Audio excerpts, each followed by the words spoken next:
Operation सिंदूर पर 7 मई 2025 को हुई प्रेस कॉन्फ्रेंस के दौरान भारत ने अपनी प्रतिक्रिया को केंद्रित, संतुलित और गैर उत्तेजक बताया था। यह विशेष रूप से स्पष्ट किया गया था कि पाकिस्तानी सैन्य ठिकानों को निशाना नहीं बनाया गया। साथ ही दोहराया गया कि भारत में किसी भी सैन्य लक्ष्य पर हमले का उचित जवाब दिया जाएगा।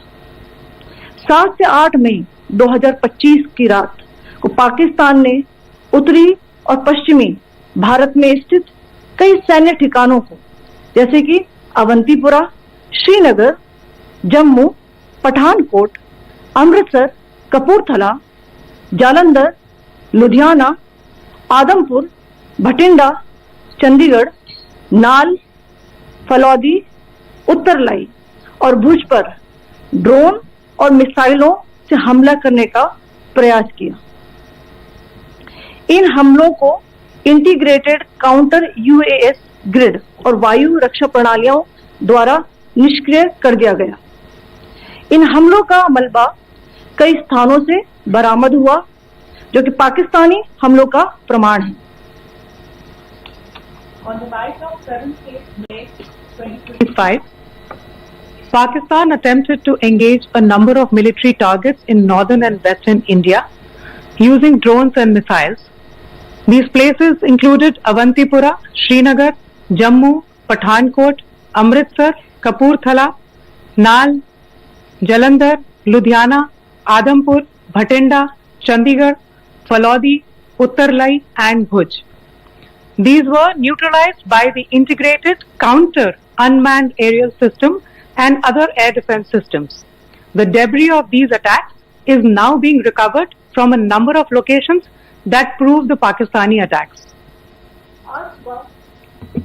आज सुबह भारतीय सशस्त्र बलों ने पाकिस्तान के कई स्थानों पर वायु रक्षा रडार और प्रणालियों को निशाना बनाया।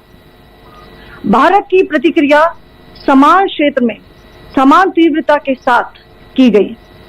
यह विश्वसनीय रूप से ज्ञात हुआ कि लाहौर में स्थित एक वायु रक्षा प्रणाली को निष्क्रिय कर दिया गया। Today morning, Indian Armed Forces targeted air defense radars and systems at a number of locations in Pakistan. Indian response has been in the same domain with the same intensity as Pakistan. It has been reliably learnt that an air defense system at Lahore has been neutralized.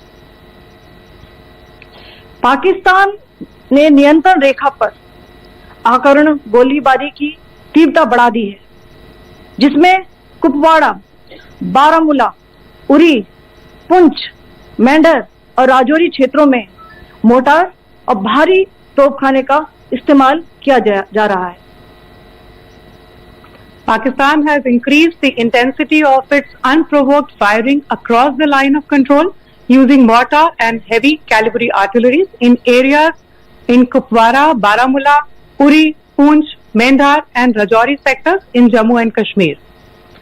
16 innocent lives have been lost, including 3 women and 5 children, due to the Pakistani firing.